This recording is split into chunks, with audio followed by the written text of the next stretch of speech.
fonction d'un centre social, c'est d'accompagner des habitants de tout type à la mise en œuvre de projets en fonction des besoins d'un territoire.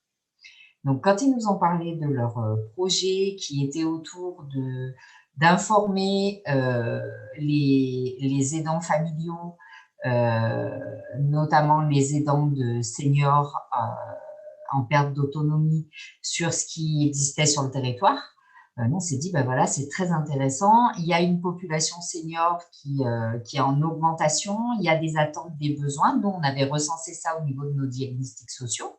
Et du coup, ce qui est très intéressant, c'est qu'on a été mis en lien tout de suite. Donc, il y a un technicien, Mathieu Payer, qui organise un petit peu tous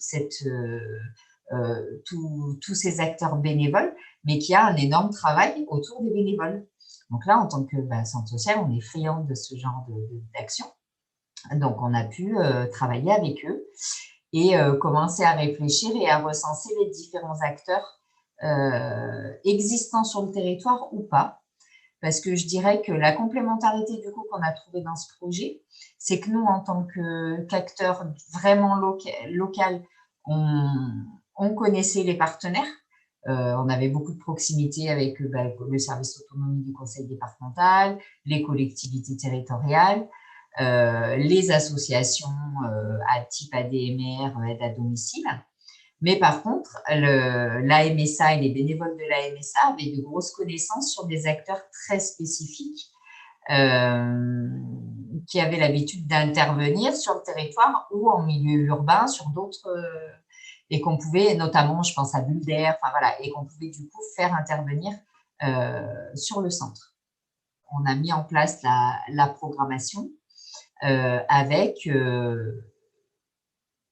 pour commencer, une présentation de toutes les actions et de tout ce qui était mobilisable par les aidants et par les seniors en autonomie également.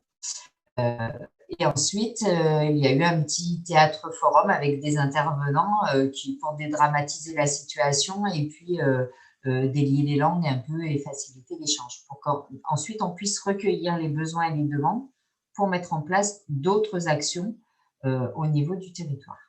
La plus-value de ce projet monté avec la MSA, c'est, entre autres, ça a permis donc déjà de toucher une population que nous, on ne touche pas parce que l'aidant qui va recevoir un courrier, ils ont fait toute la communication autour de ce projet. Alors, on l'a fait ensemble, hein, c'était… mais du coup, l'aidant qui reçoit un courrier en tête MSA, ça lui parle beaucoup plus qu'en tête centre social. Vous pensez bien que voilà.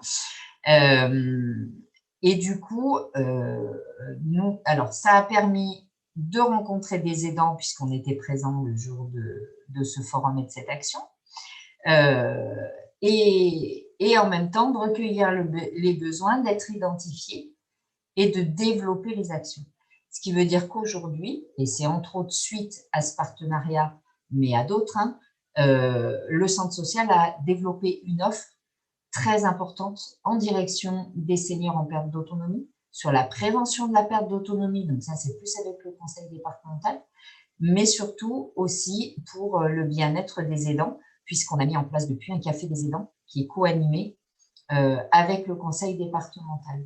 Et ça a permis vraiment d'avoir un ancrage territorial très fort. Et puis même de se connaître entre bénévoles. Donc en fait, ça donne vraiment de la continuité, de la légitimité et du maillage entre les différents acteurs sur un territoire, qui plus est un territoire rural. Et aujourd'hui, on a un café des aidants, alors avec la période Covid qui a été fluctuant, mais on a quand même maintenu et qui est vraiment utilisé, plébiscité. Et on a sur la prévention de la perte d'autonomie, aujourd'hui, on touche environ 400 seniors. Voilà, et on met en place énormément d'actions conjointement avec la MSA. Et au-delà de ça, ça simplifie aussi les actions sur d'autres thématiques, sur la jeunesse, ça a vraiment élargi les champs d'intervention.